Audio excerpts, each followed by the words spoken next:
how do I decide, I think I might want to try and buy an ISV, is we tell them, maybe you should start and take a look at your MCC codes Yep. within your own portfolio. 100%. And Good advice. Hey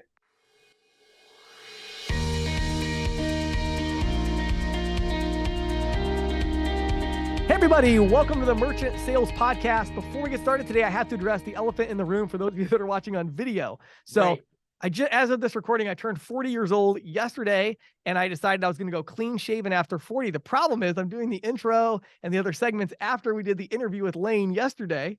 So you're going to notice my facial features change a little bit, throughout this podcast. So there you go. There's the elephant in the room. It's still me, but I'm just clean shaven for the first time in 21 years, Patty. So Yeah, I know. And I know that you told me that you know why you had the beard for all those years, but I have to tell you, you still have a baby face.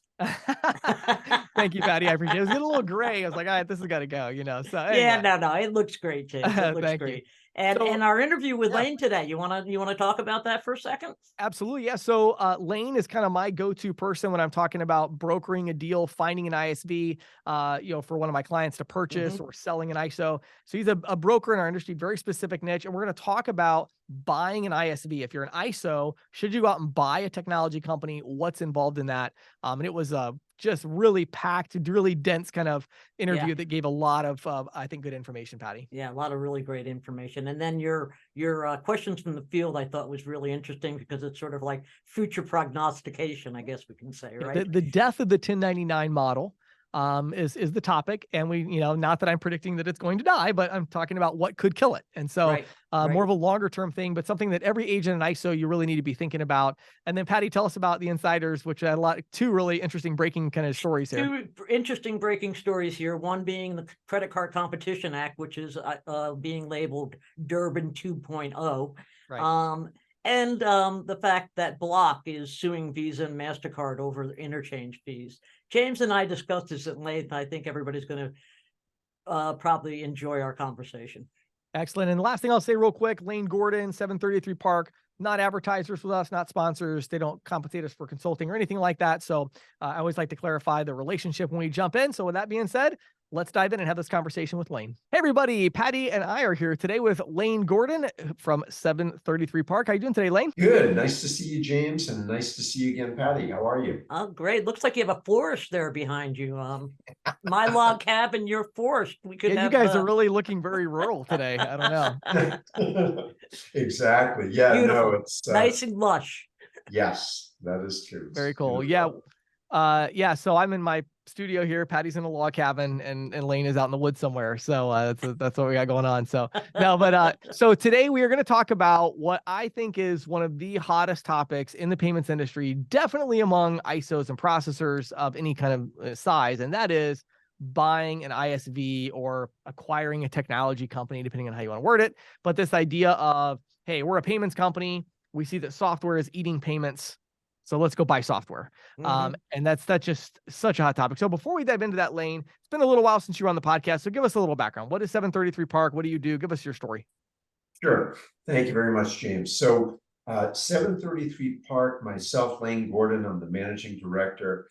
I have been doing M&A in the payments, fintech, and SaaS space for about 20 years now. I started out originally as an investor in a payments ISO.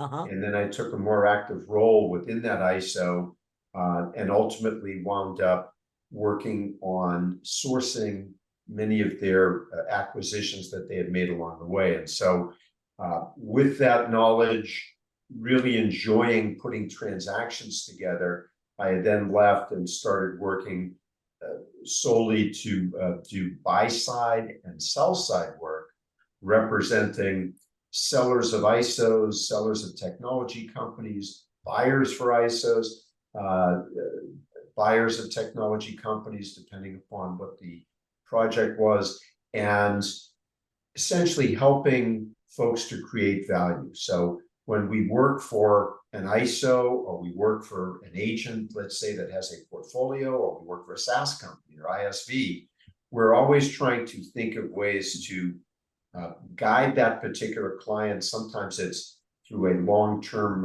relationship or engagement where we guide them through a process of success and revenue generation and value creation.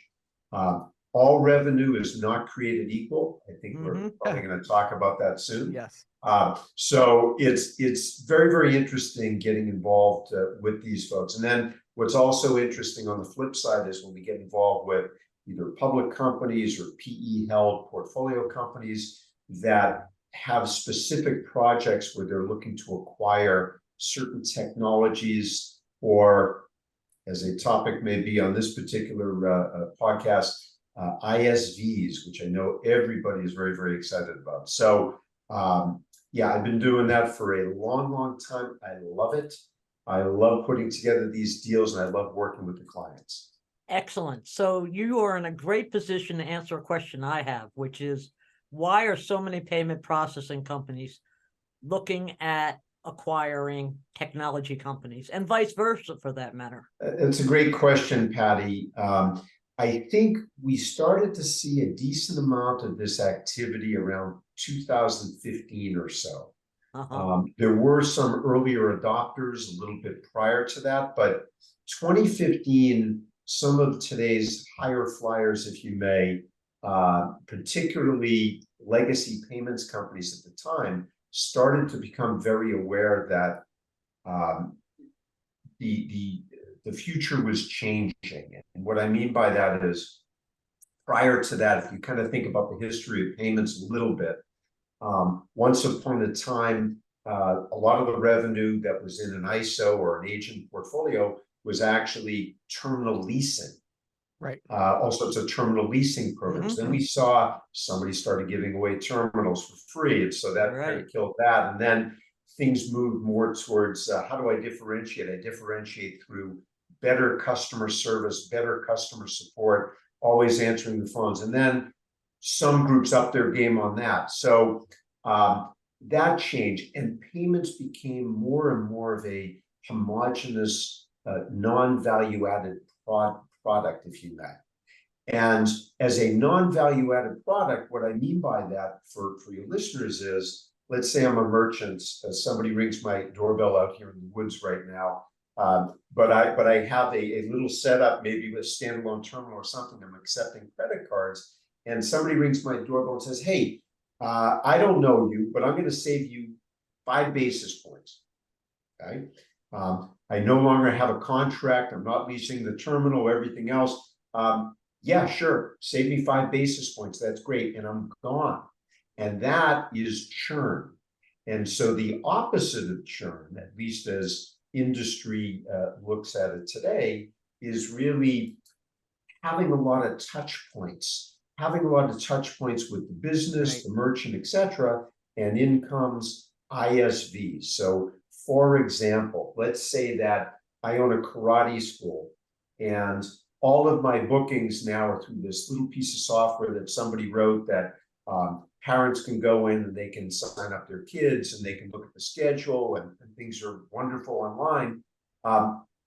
And conceivably, I may or may not be receiving payments through that piece, but ultimately I will be receiving payments through that piece. So the name of the game is kind of like QuickBooks. I've used QuickBooks probably for 20 years. So it works, it's great, it's wonderful. If my karate school software that I'm using right now is working well, and I've already trained my staff or whoever it is how to, enter the back office management function, I'm probably going to stick with that software for a long time. So now if somebody comes along and buys this little software package and then marries it to a payments component, and again, I'm pretending that I'm the merchant at this point. So, and they marry it to a payments component, they don't give me the choice to, bring your own payments provider, BYOPP, as I used to call it, bring your own payments provider. So these days, they buy the software company, the ISV, and they're not giving me a choice as a karate school using the system. Now, I may be temporarily annoyed, but in most cases, if you look at these different acquisitions, the folks like me get over it, right? We get over it because we love the software. And guess what? Now I'm not even looking at how many basis points I'm being on my transactions. And they've upped the rate. And even if I know about it, I love the software, so I'm probably not leaving. Right. So that is the name of the game, because now we've changed it where there really isn't any more discussion about how much I'm paying in basis points. It's now about, you like the software, it's functional, you've trained your people, it's great. And that is the ISV game, if you may, in terms of very low churn of those customers like myself. I love it. You know, let's do this, Lane. I think this would be great to dig in a little bit. Let's take that same example and let's kind of make it a little more extreme. So let's say we have two different ISOs, right?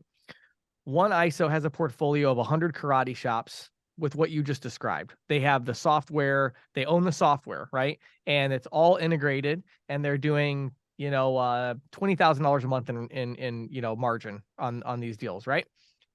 A different ISO has 100 karate shops, all with standalone terminals, right? Talk about the differences in the way that investors and buyers look at these ISOs in terms of valuation. In terms of integrated versus standalone? Right. So the one ISO that has all their karate shops have integrated software, the other one, they're all standalone terminals, you know? That's right. That's right. So again, it comes down to that example that I was talking about, which is in software churn, in merchant processing and payments attrition. Right. And if it's fully integrated, typically that translates into two things. Number one, low churn, and low churn translates into a higher multiple. Right. So, because again, conceivably, these customers that you control somehow through either an ISV relationship that hopefully you have long term, or you purchase that ISV and it's fully integrated. So now you have control; they're not going anywhere. So those multiples start to look more like technology multiples. What I mean by that is when you look at the payments industry, a lot of folks, smaller ISOs and agents, are used to looking at a multiple on monthly net revenue. Okay. Right. So typically in this business, if you have a small, let's say, agent book, under 10,000 a month, you know, it can be all sorts of multiples, but you might be in the high teens, you might be in the low 20s, 24 times, maybe a little bit higher if you're under that price point. But as you start rising, eventually, let's say, you know, maybe you have an ISO and maybe you're at 100,000 a month in net monthly revenue. So that portfolio on a non-integrated basis, subject to it having normal attrition, which for a non-integrated book is probably 16 to 20% per year, right? Yeah. So something like that. A couple more variables in valuation, but you know, if it's growing, meaning if the ISO somehow figured out a sales model that they're able to keep growing at 15, 20%, replace attrition and all that. Yeah, that's right. Then conceivably they may get a multiple that's 50x, 55x on that net monthly revenue, subject to them maintaining certain attrition levels and subject to them working to, you know, hit their targets, meaning continue growing and all that. Yeah, if I'm buying your ISO portfolio that's 100 grand a month and I'm paying you 55x, for sure there's some sort of target that you got to keep writing X number of deals a month, right? You to get your earnouts. But are you saying here then that I mean, the way I'm interpreting what you're saying is that the higher multiples are going to go to the ISO that has the technology stack? Is that correct? Well, yeah. So flipping it over to that. So what's going to happen is if you look at that multiple, let's call it 50x just for sake of argument. Right. So 50x on net monthly on an annual basis, that translates to, divided by 12, translates to about 4 times net annual revenue. Okay.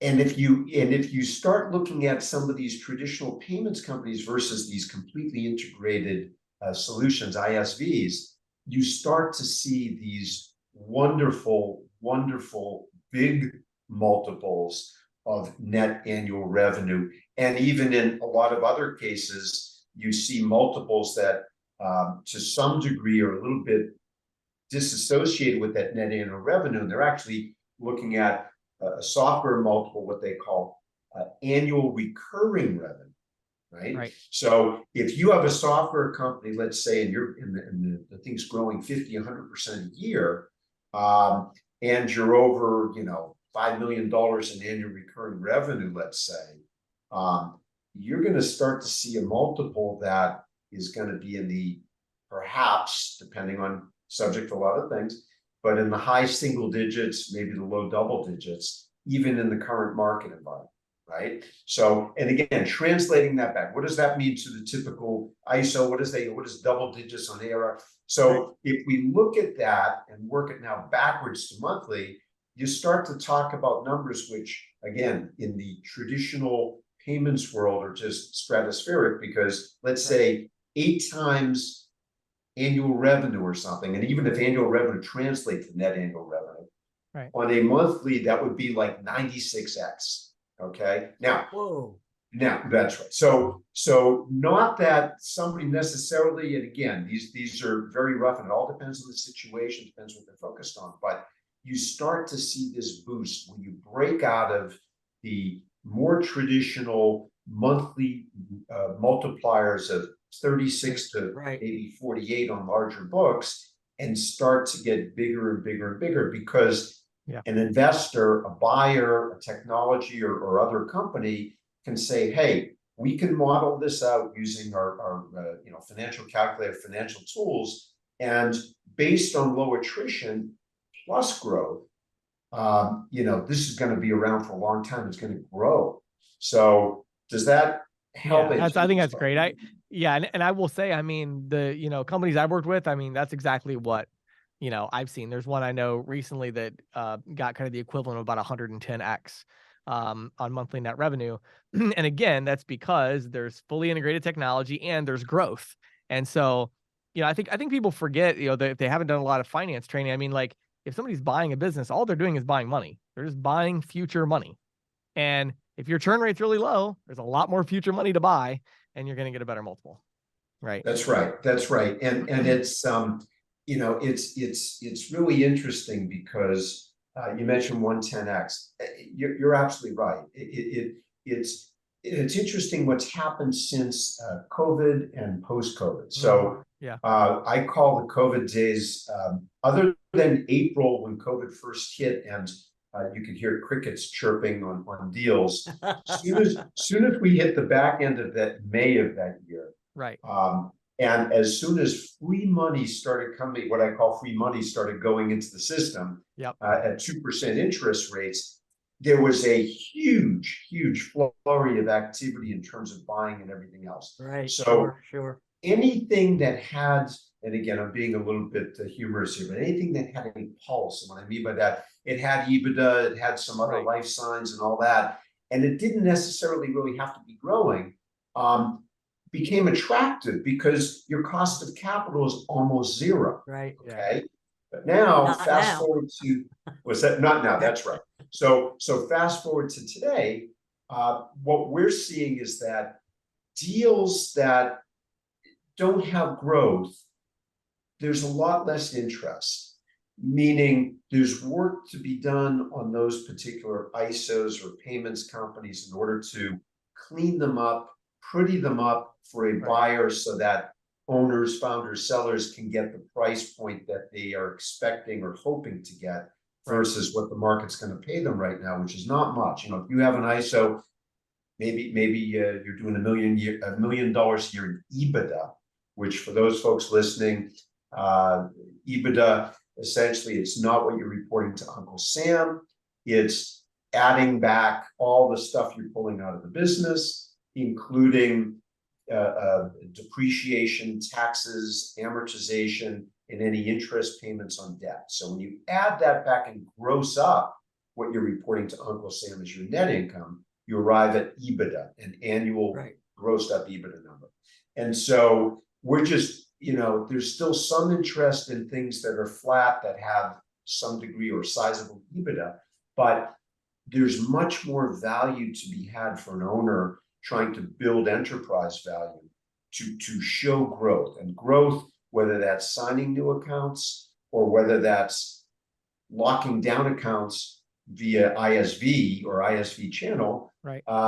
Or ideally both, and that's kind Right. of the Right. the Right. holy That's sort grail. of the secret sauce, right? Yeah. Yeah. Yeah. That Yeah. that really leads really well into my next question. And I have a couple here that kind of go together, but I'm trying to think of the right way to say this so it's not like offensive to anybody, but so many times I talk to ISOs, and this is like there's nobody, if you're listening and we've had this conversation, it's not just you, okay? There's like hundreds of times I've had this conversation, but the conversation kind of goes something like, well, we understand payments and we know how to sell merchants. And the next thing we're gonna do is buy a technology company. And I'm like, really? Okay. Do you have any developers? No. Have you ever had a developer? No. Do you have anybody that understands technology? No.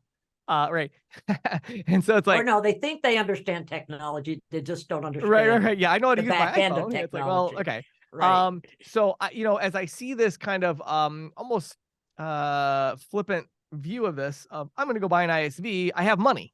Well, I'm curious from your perspective, as you have, I'm sure, lots of these conversations as well. What are some of the mistakes that you see these ISOs making as they view like bringing technology in, and maybe any tips you have on kind of how they should be approaching this strategic decision? Yeah, so it's it's a fabulous question. So I think they have the right idea in terms of changing their future from being just one of Right. homogenous to something having some specialization and reducing churn, reducing attrition by buying these things. But there's a couple of things. So one is, have they thought out a little bit about this potential target technology company? What area is it in? What lies ahead for the future with that area? So for example, when COVID hit, folks that had bought what you call dry cleaning software, ISVs, if you may, there was a lot of areas that were very tough during COVID. Of course, yeah, exactly. Nobody was bringing their suit for Nobody was 2.5 taking years. suits in, right? That's right. So that was hard hit. Now, we can't foresee necessarily COVID, but certain trends and things like that maybe you do and don't want to get involved. But beyond that, once somebody has said, well, yeah, I really like this vertical. It's in automotive repair shops and Right. managing Bakeries, them, or pizza shops, whatever. you got it, or practice management system for small doctors' offices, or dermatologists, whatever it might be.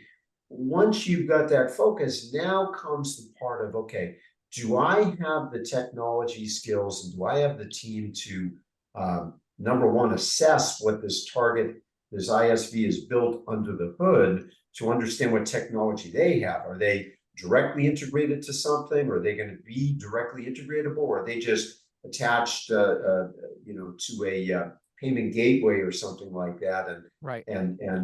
So one has to understand what's under the hood of the ISV. At the same time, one also has to take a hard look at themselves, at their own firm, to understand, what's my technical skill? What's my team's technical skill? And if I don't have it, even to evaluate it, maybe I should be reaching out to a third party that can help us evaluate what is there. Yeah. So because big mistakes are made, you buy something, after you acquire it, you learn that either it wasn't as advertised as described technologically, you didn't see it coming, or it was as described, and you can't for the life of you figure out how to integrate it into your payment platform. And now you paid a fortune for, a high multiple for this tech company, and you're sitting on it. So yeah, right. I hope that helps, James. No, it does. One of the other ones I was going to mention that I see so often that I've started advising people is that if you're going to, I did an interview on the podcast, I think 2-3 weeks ago, with the CEO of one of my ISVs. And I was talking about how, like, if you're going to do this, you have to either have a product manager or CEO of whatever this thing is that you're about to buy. Like you have to have the person. Now, you may acqui-hire, you may get them through the acquisition from the company, but you can't just buy, it's like, you can't just buy a software company that services hair salons. Right. If you know nothing about hair salons, like, that doesn't the work. expertise, yes. And I think, Lane, the reason, if I could say, I think one of the reasons is for years, payment processing was so generally applicable. It's like, well, we know how to sell hair salons. Well, yeah, Mhm. but do you know how to sell a terminal to a hair salon, but do you understand how hair salons operate? Because you have to know that if you want to buy an ISV that serves hair salons. And if you don't, please make sure you get that person that does. Otherwise, you're kind of dead in the water, right? So I Right. don't, any thoughts on that? Yeah, I mean, that's another great point. So going even beyond the technology is understanding how the business actually operates. You know, from my perspective, we do a lot of work with clients trying to help them evaluate these businesses and Right. try to help them take a hard look at themselves. So, but in terms of general, as a suggestion to folks, you know, one of the ways that we sometimes tell people to approach, how do I decide, I think I might want to try and buy an ISV, is we tell them maybe you should start and take a look at your MCC codes Yep. within your own portfolio. Mhm. 100%. And Good advice. thank you. And figure out if you have any merchant concentrations in one or two or three Right. areas. Because if you do, maybe there's a reason. Either you're attending certain trade events, or maybe you have some specialization, or one of your salespeople has some degree of background, Right. let's say in auto repair or whatever it might be. And then follow that path further in terms of following up on why do I have a concentration in this? And that may even help to guide your what you should be looking at in terms of acquisitions. Well, if 20-30% of your book is in auto repair or auto body detailing, managing those individual non-branded companies, maybe you should be buying some sort of auto body management software or something like that. And what's interesting about finding these ISVs, they're maybe they're like stars, if you may. There's new stars being born every day. There's older stars. There's mature stars. There's all sorts of things. So you can find opportunities, believe it or not, that are under $1 million. You got to look hard, because there's lots of brilliant technology people that have built a better mousetrap, but then come to the realization that they don't know how to sell. And if you're an agent or an ISO, most likely you have the skill that they might not, which is how to sell, but maybe you don't know technology. So there is a big opportunity to find very small to small, let's say, for folks that have smaller shops, ISVs or technologists that have some sort of solution, but they haven't really pushed it out. And now marry that with your sales force, and all of a sudden you can be pushing that out and really killing it, if you may. If you're really fortunate to have something very valuable at the end. So I have one last question on this. And I think it's so interesting. I love this conversation because I think, for me, it's like, I'm trying to convince the ISOs to do this, right? Like you should go with this direction, right? You need to be integrated, but at the same time, it's kind of like, take it seriously. It's a really big decision. It's not like you're just tacking on something.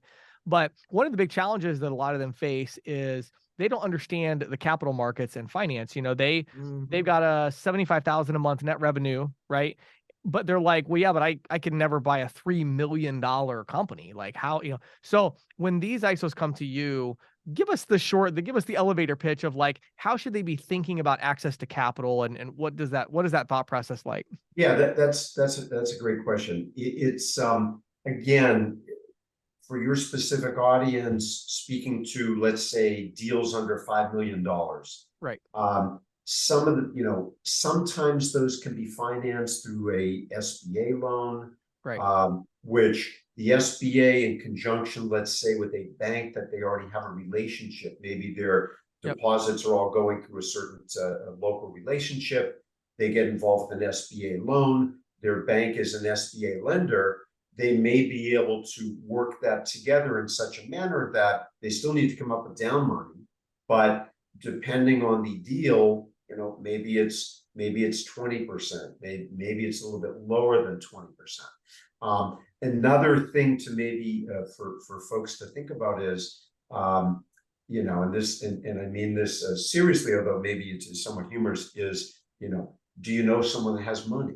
right? Yeah, Do right. you have a friend, cousin, Right. sister, aunt, uncle, whatever it is? Right. that Somebody you just say, came into a giant inheritance or something, right? exactly, because honestly, that is not only a very easy way, but Yeah. there's a lot less hoops Mhm. to go through. Because, for example, let's say you find an ISV that you want to tie down, and you've gotten friendly with the owners, and they bought into what you're trying to pitch them and everything else. And now they say, great, I think we have a meeting of the minds. How are you going to put this transaction together? Well, again, there's something we call deal velocity, right? So you've done a great job pitching them, you've done a great job getting them interested in everything else, and now you're sitting there staring at each other, and you can't figure out how to finance the deal. You're on a limited time clock. You know, you just Right. flip the hourglass upside down, you watch the sand run out. Because at a certain point, they're going to say, you know, this guy or gal doesn't know what they're doing. They can't Right. put a They're not transaction serious about the together. deal. I'm out of here. That's right. So you really have to, ahead of getting a target even, speak with your lender, speak with your bank relationships, start investigating at the very least SBA on these smaller deals, and have that stuff ready to go, so that when you do find something, and you can model out, or we or whoever can help you model out what that might look like in a financial model that the bank will understand and will be financeable.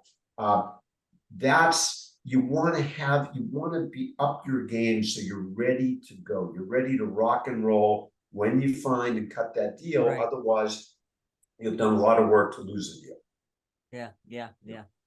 Well, what about after the technology company is purchased? This is something I've wondered about, you know, because they're different. You know, Right. the organizations, the way they operate are very different. So what are some of the keys to successfully integrating the technology into current operations? Yeah, so you know, there's a few different things. So one is integrating the technology. Now, it may be that you have a small payments company, and you made a small acquisition of 2 or 3 people, or maybe one person that knows how to do everything. In some ways, that's probably a lot easier, right? Right. Sure. Whereas if you have a larger organization, you're kind of set in your ways and doing your own thing, or maybe don't really have tech people, and you bought something with 16 people that has tech, but they don't quite understand how your payment solution works, Mhm. etc. You almost, again, and this is probably part of the buyer's diligence in putting together a deal, is this self inspection and Right. you know, yourself the target. So That you have and the expertise within your house, or that that's you right. brought it in with the purchase to make That's sure right. you can And make this work. Yeah. that's right. And lastly is probably one of really, again, for folks having a larger ISO or a larger organization, is one of cultures, right? Mhm. If you're picking up 5 or 6 or 16 or 26 people, what is the cultures, what is the value set at that particular organization that you're Right. now trying to fold into yours? Yep. Is Right. yours just about, you know, sign folks as quick as you can and get in, get out, etc. And they're Right. more service, or you're more service, and they don't particularly care about post sales, you know, how they're interacting with clients. There's some work that needs to be done to bring those cultures together. And listen, we've all seen, without mentioning names and offending clients, we've all seen some very large payments companies that have been bought and sold multiple times over that still don't have integrated Yes. platforms, Yes. that are Right. still operating on multiple platforms. Yes. Right. And you know what? But here's the thing. They're apparently, they're, you know, some of those, sometimes I guess it works. That's Maybe for some of them, it's sometimes you can working, do- right? That's right. It's, Maybe it's never sometimes you it's can never do it. optimal, right? But it's sometimes it's what has to be done. It's all that can be done. Exactly. And so Yeah. maybe it still works, but certainly for a small to mid-size operator, you want to really get a good feeling in terms of your technology, the culture, etc. And I like this vertical. I feel it's going to work. I think we already have expertise, you know. Yeah, That would be my absolutely. advice. Well, Lane, we could go on and talk about this for another couple of hours, but we better not do that today. So, I want to say before this last thing here, I mean, without a doubt, when somebody comes to me, consulting client, whatever, hey, we're going to need to buy an ISV, it's like, just reach out to Lane Gordon. There's no doubt about it. So that's how I feel about what you do. I think it's fantastic. Can you give our audience just real quickly, what's the contact info, or how should they reach out to you if they are interested in buying an ISV or even selling or whatever it is, right? They want to talk to you about a transaction. Sure. Thank you, James. So appreciate that. So the best way to reach out to me, you can reach me through our website. The website is 733 Park, like park the car or park the car, as we say in Boston. 733park.com, info at 733park.com. You'll see information on the site about our sell side, buy side. We even have a transactions page showing a whole bunch of transactions we've been involved in. I've been involved over the years. And last but not least, we have a current offerings page where we have typically we post deals under 5 million in EBITDA are on that page. Larger deals we don't tend to put on there to wide broadcast, but on smaller deals, we have interesting technologies, we have interesting portfolios, ISV portfolios and other things. And so keep looking at that page, and if something interests you, shoot us an email with the name of the particular project that we've labeled, and we'll get you all the information. So Love it. James and Patty, thank you once again, and Thank you. I love talking with you both. I find that you super interesting. I keep meeting people that love your program, and so keep up the great work, and it's been an honor. Thank you again for having me on your program. Thanks, Lane. For being here. So, Patty, I'm really excited about our new sponsor for the podcast, Nativia. Yes. Okay, so we just had Vlad on the podcast not too long ago. And in today's episode, I want to talk about ISO banking. So we talked about this with Vlad, but this is a really exciting thing. You know, for years now, Patty, the people who actually run ISOs, many times when they go to their local bank and they say, I need a bank account, I'm an ISO. And it's like, well, what does that mean? I'm a payments company. Right. We don't bank for other payments companies. And they actually have these issues where the banks don't quite understand what they do. And then every month they're getting these big deposits and they're paying it all out to 1099 contractors. And so there's been a bit of a misunderstanding there. Right. Then at the same time, the other challenge has been it's going out over the ACH with their commissions. And so there's 2-3 day delay on agents getting their money, which agents don't like. They want to get paid quickly. And so with Nativia Banking, what they've done now is they've actually created banking for ISOs. Yeah. And they have a really cool closed loop system where your agents each get their own card. You can, if you're large enough, you can even get it branded. So you can actually create your own. Oh, that's really cool. Yeah. So you give all your agents the whatever with your name on the card. ABC ISO. Yeah, right. And it's a MasterCard. So they can use it wherever they want, right?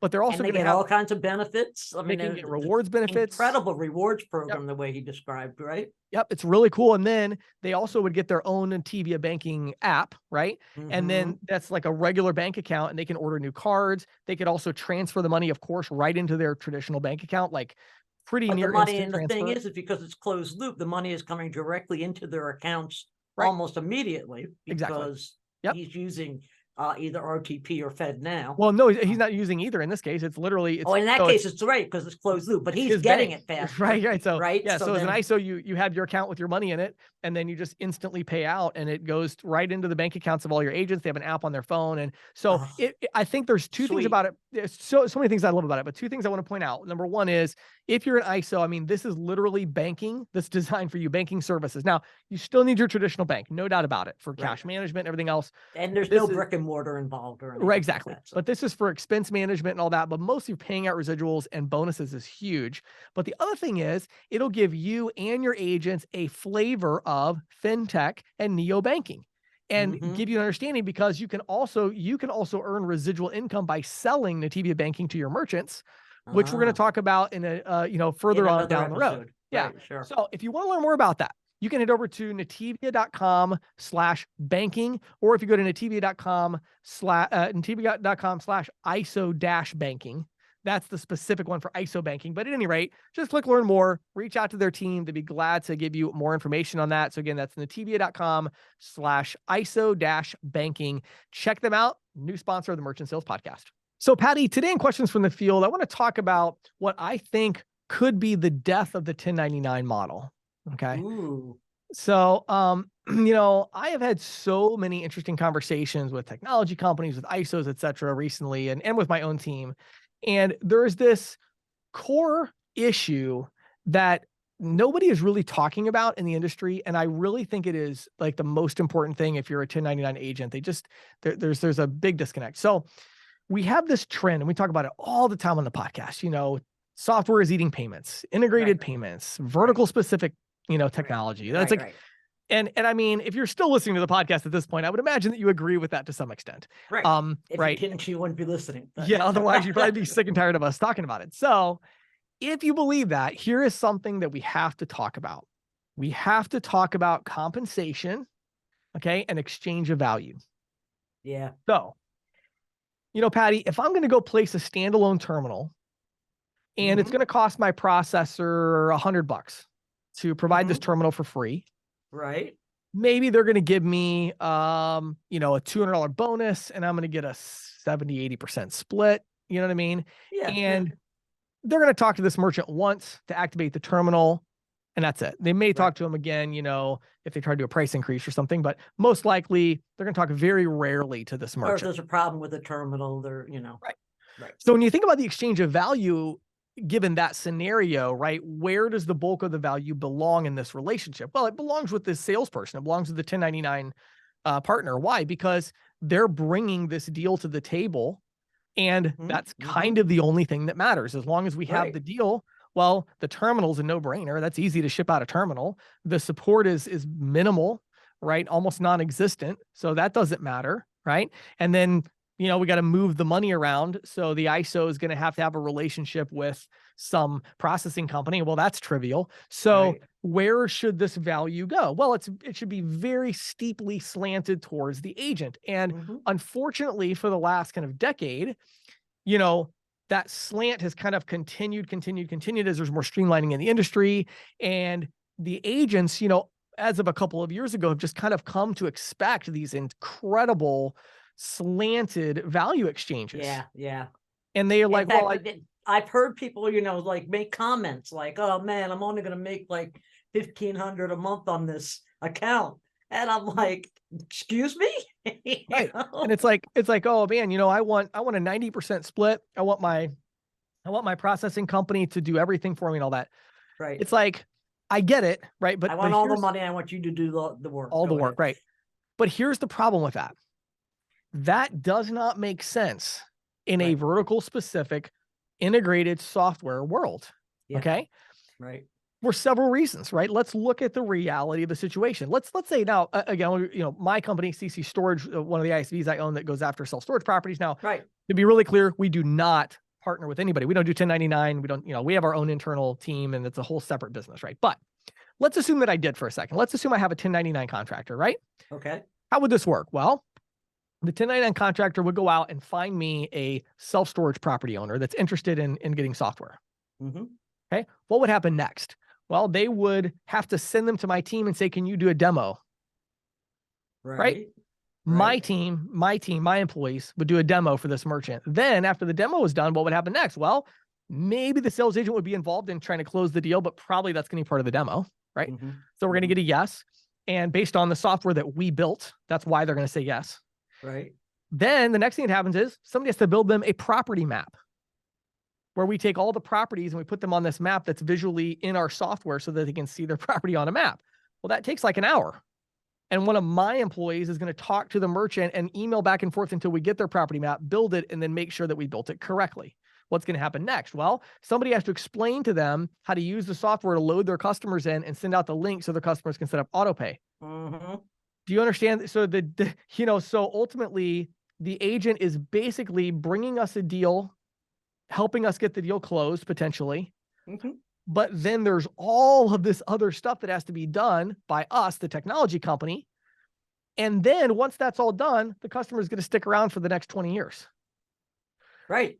So the question becomes, what is a fair exchange of value in that situation? Who's it slanted towards? The 1099 salesperson or the technology company? Technology company, of course. Right. If we're being honest about it. Now, again, you know, how much value is there in going out and finding these deals? There's a lot of value in that, right? Our cost of acquisition, we do, Capterra or whatever kind of online lead generation or we do Facebook ads or we do Google AdWords or whatever. I mean, it's expensive to buy these accounts.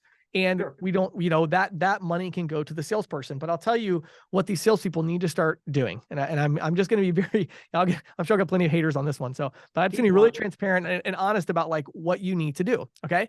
If you're a salesperson right now in this industry, number one, you need to think about selling technology. That's, I think, a no-brainer. Right.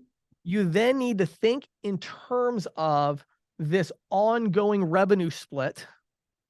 And you need to align yourself with a technology company that is actually going to serve the customers. And if I can give you a news flash, if you think they're going to service the customer for 10% of the residual, they're not. No. So please don't be surprised when they don't, because they're not, right? That's not going to work. That doesn't make There's any a cost sense. involved in all that Yes. work. And yeah. Yeah. And honestly, even if there wasn't, even if it was just pure profit, at the end of the day, the person doing most of the work in the transaction is going to want to get a big chunk of the money, right? Mhm. Yeah. So a lot of that, so it's going to have to be more of an even kind of split. But here's where the salespeople don't understand that they can make some money. Okay. When I look at my own companies that are doing this, I mean, we spend a lot of money on lead generation. We really do, and a lot of these more experienced agents have kind of gotten away from the upfront bonus money. Oh, no, give me the maximum residual. Here's the problem though. The technology companies don't want to give up their recurring because that's how their valuations are done. That's how they get investors to put money in and all that. What you need to start thinking with these companies is more upfront and say, look, you know what? I'll take a 50% split, right? Can I get 500 upfront? Can I get 1,000 upfront once the deal is closed?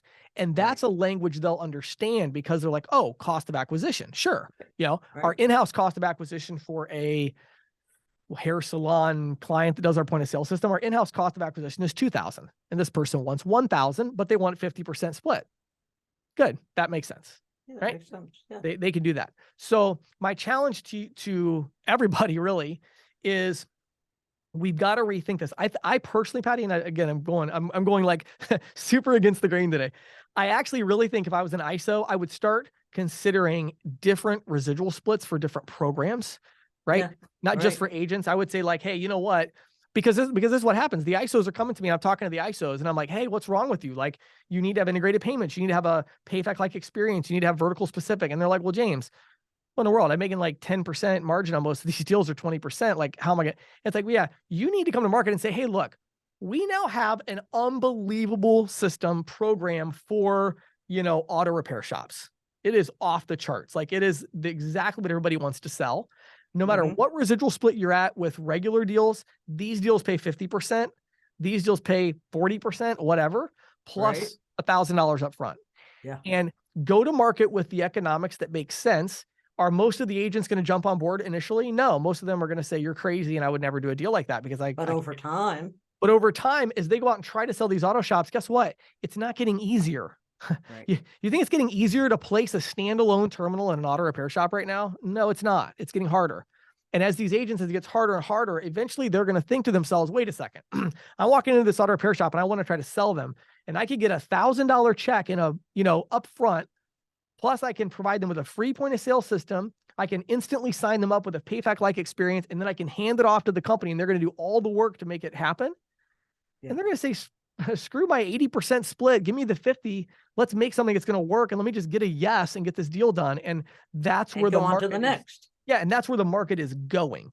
Yeah. So this thing that scares me is this, Patty. That's where the market is going. I have no doubt about that at all. Zero.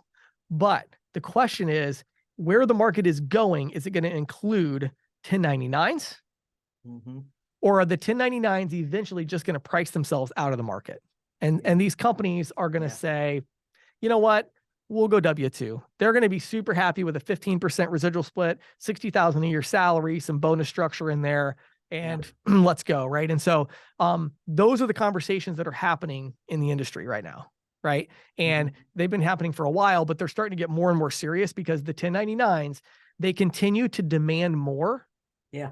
In every way. They want more compensation. They want more support. They want fully integrated systems. They want the processor to do all the work on that. And so if you're a 1099, it's time for you to take a step back, find partners that are going to actually provide what you need to be competitive, and understand that there's a fair exchange of value. And if you can get a 50% split on a deal that's going to stay with you for 15 years, that's better than an 80% split on a deal that's going to stay with you for 12 months. Right. So that's my advice to the industry, Patty. Great advice, James. Thank you. Well, James, payment processing is in the congressional crosshairs yet again. Yes. In late July, Senator Durbin, the Illinois Democrat who brought us debit card interchange, CAPS, Who refuses to give up. right? He tried to push through his latest attempt at micromanaging the industry, the Credit Card Competition Act, on the back of a must-pass defense bill. Right. In legislative terms, this is called Christmas treeing. Yes. Just hang anything on a bill. Right. Fortunately, they didn't let him do it this time around. But one of the co-sponsors of the bill, the Republican from Kansas, Senator Roger Marshall, said he's been given assurances that the bill will be brought up for a vote in the Senate this Congress. Now, this Congress lasts through the end of 2024. Right. It should be noted also that Senator Durbin is the second ranking Democrat in the Senate. As Democratic whip, it's his job to literally whip the party behind legislation. So I think there's a strong possibility here we're going to deal with this. Oh, yeah. Just to give a little bit of background, the bill would require the largest banks in the country, those with 100,000 or more in assets, 100 billion. Billions, excuse me. Duh. Yeah, 100,000. I don't think there are any. Yeah, I was gonna say, I think that's everybody. I forgot to put the B at the end when I was writing there up my you go. notes. Anyway, go ahead. Anyway, these big guys, the biggest guys, Yes. would need to make their credit cards usable on at least 2 processing networks, only one of which can be Visa or MasterCard. The plan is to give this is how merchants are going to have the choice which network they want their transactions to be processed through. Now, obvious alternatives would be Amex, Discover, or ATM networks like Shazam or Star, which, by the way, is owned by Fiserv. But what I'm sorry, not to cut you off, but I ahead. just have to, one thing that's funny, every time people say this, I'm like, well, wait 1 second, hold on. Yeah. Okay. So let's say Amex, this is an example, right? So we're saying Right. Amex is an alternative, but to be clear, we're saying it's an alternative, meaning someone with a Visa card is going to walk in and put it into a terminal. Right. And then somewhere magically in this In the process, background. it is actually going to run over Amex rails Yeah. to Yeah. figure out if the money is there, hold the money and move the money. And then somehow this is all going to originate with a Visa card. So I want to be clear about how ridiculous. And this what is. it means, of course, is that the issuing bank is going to have to, reissue all these cards, right? Program to accommodate any network that might be out there. Right. I mean, it's insane. It's insane. I mean, these people I'm sorry, but they obviously don't know how the system works. And frankly, I think it's up to our industry to let them know how it works. Yeah. I also think that the industry is beginning to do this, because I read on in Politico.com that Al Kelly, who's the executive chairman of Visa, paid a visit to Capitol Hill last month, hoping to dissuade potential backers. Right. And also, the American Bankers Association has been running media blitzes in the select markets, like the people that are that are co-sponsors of the bill. Right. Highlighting potential damage, like elimination of rewards programs. Right. But I just love this. This is a quote that so all the national banking and credit union trade associations, as well as the Electronic Payments Coalition, sent this letter to all the leaders of the House and Senate. Right.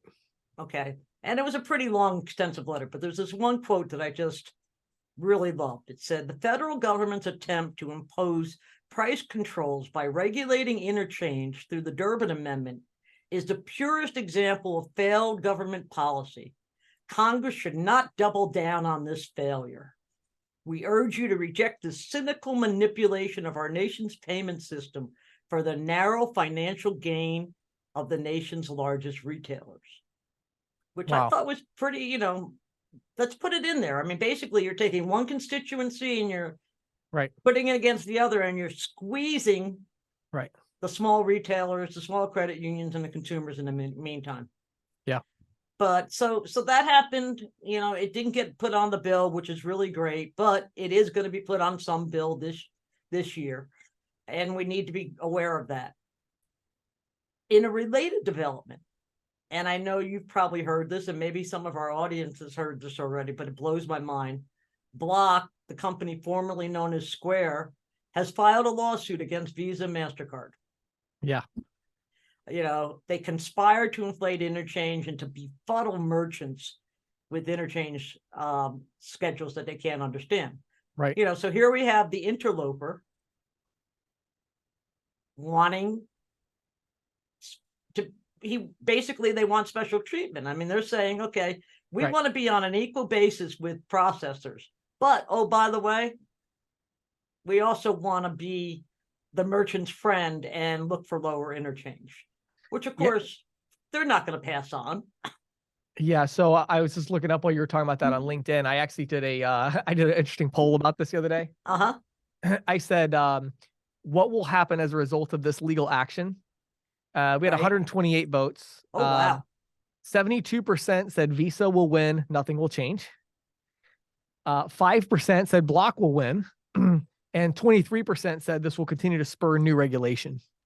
So kind of this whole conversation is kind of going to drive like, well, wait a second, interchange fees are too high. And it's like, well, this lawsuit from Block is, I think, a little bit, ridiculous, but Oh, yeah. but I do think it kind of highlights. And so it's so Well, that's interesting what to I me. agree with you. I think it highlights, Yeah. especially when you consider all the other lawsuits, Right. over the years.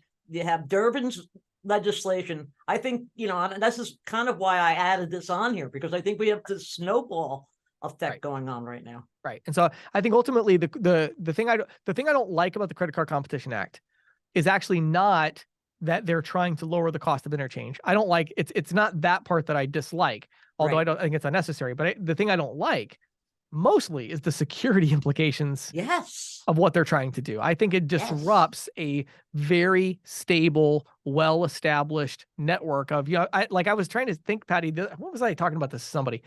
Do you remember, like, when is the last time that Visa or MasterCard has had an outage for an extended period of time? Do you know of one? I remember there being one back in the 90s. So 30 years ago, right? Like 20, 30 years ago. So you get my point. It's like, Yeah. do we, from a technological perspective, do we really want to disrupt that? Yes. I think that is just so irresponsible to me. If the goal is we want to cap interchange, I mean, well, that's actually not that hard of a problem to solve from a legislative perspective. I'm not in any way advocating that they should do that, but I'm just saying, but if they wanted to, they could call it what it is. Try to get something through where you're going to cap interchange at whatever. I mean, every other developed nation in the world, that's how they've handled it. Like, where's this whole competition? Like, where in the world did anyone else try this? This is such a stupid idea. So, it is, and it just blows my mind. And when I was reading the letter from the trade groups, they basically said this is favorite legislation for Amazon and Walmart and Target and all the big guys, right? Right. So they can pick their own networks. And I thought, so basically somebody got the ear of a couple of congressmen or senators, right? Gave them, a BS job on the need for network choice, right. when probably they don't even understand how the damn thing works. Right. And they wrote up this legislation, and the fact that they won't have hearings, to me, says they don't even want to know how screwed up it is. Yeah, it's going to be an interesting thing, and it's one of these laws too where if it does pass, nothing's going to change for a decade because it's going to take so long to reprogram everything. Well, I mean, the first thing will be the legal battle, right? Because all the big banks will take it all the way to the Supreme Court, no doubt. Of course, no question. They'll claim it's unconstitutional, violates all kinds of things. So I think they'll have the legal fight take 4 or 5 years. Then it'll be like, okay, if they lose, well, now they have to implement it, and then it's like, well, how do you want us to implement it? Oh, we have no idea. Okay. And besides, they're gonna bump it to the Fed, right, and ask the Fed to make the rules. Well, right? exactly. Right. So basically, we're talking about the government micromanaging. It's going to take forever. It's going to Yeah. take forever. It's going to be a huge distraction for the industry and a huge mess. But I just, it's a tough one for me to stomach to imagine that this thing could become law. It's just, the Durbin Amendment, I mean, the whole thing about the debit networks and all that, I really thought was so stupid. But I Yeah. mean, the part about capping the interchange, I was like, oh, I don't agree with it, but like, I get it. Like, I understand how that would work. And it Right. did right away. They were able to limit it, but it's like the whole thing of the network. I mean, I don't even know what they mean. I've read it several times. So and have get to I, the and I'm end, not sure they know what it means. I'm like, what are you talking about? It has to go over another network. Like, And half of these networks don't have the, look at the ATM networks. They would have to totally reconfigure themselves to Right. support a different set of all, Right. of messages, right? well, but not only that, to me, it's just this whole concept is so ridiculous. It's not just, it's not like saying somehow the ATM networks need to change what they do. It's like, no, wait a second. Like, we're saying that a transaction is going to originate on one network and then travel over a different one. Yeah. The whole point of a network is that it's a network. you Right. you It's start on one end end, to you go to end. the other, right? Right. It's like, what are we talking? And this is not an easy thing. This is complicated. The money has to be, you have to get authorization codes and you have to move the Right. money. Yeah. So it's because, just kind of it's at least a two-step process. yeah. Yeah. And so I think Visa has a great case in the Supreme Court. Even if this passes, if I'm Visa, I go to court with this and I say, can the government really say that when I put, $1 billion a year into marketing my Visa brand, that it's okay for the government to then force me when someone takes my Visa card into a business, that they can force me to then allow my competitor to make the money off of that transaction? Right. I right. think the answer to that is no. I think it's I don't ridiculous. see how they're going to do it, but So, again, anyway, I think you're we'll right. see. It's going to linger in the courts for years. Yeah. I mean, just as a little aside, remember the 2005 lawsuit that they all called the Walmart lawsuit about interchange, Yeah. Oh, sure. Uh-huh. right? Do you know that settlement was only finalized earlier this year? I did not know that. 18 years. 18 years. I'm getting emails because I'm a small business, right? You probably get them and don't realize them. Like, oh, see if you have money coming back to you because, they finally approved. It finally got done. Yeah, the settlement amount. Oh my. So if Crazy. it takes that long, can you imagine how long Yeah. I no offense, but I'll probably be dead and gone by then. Yeah, I just turned 40 yesterday. I'm guessing I'm probably going to be in my 60s by the time this. You're going to be my age by the time it happens. Well, good stuff, Patty. Definitely keep us posted, and we'll see how it turns out.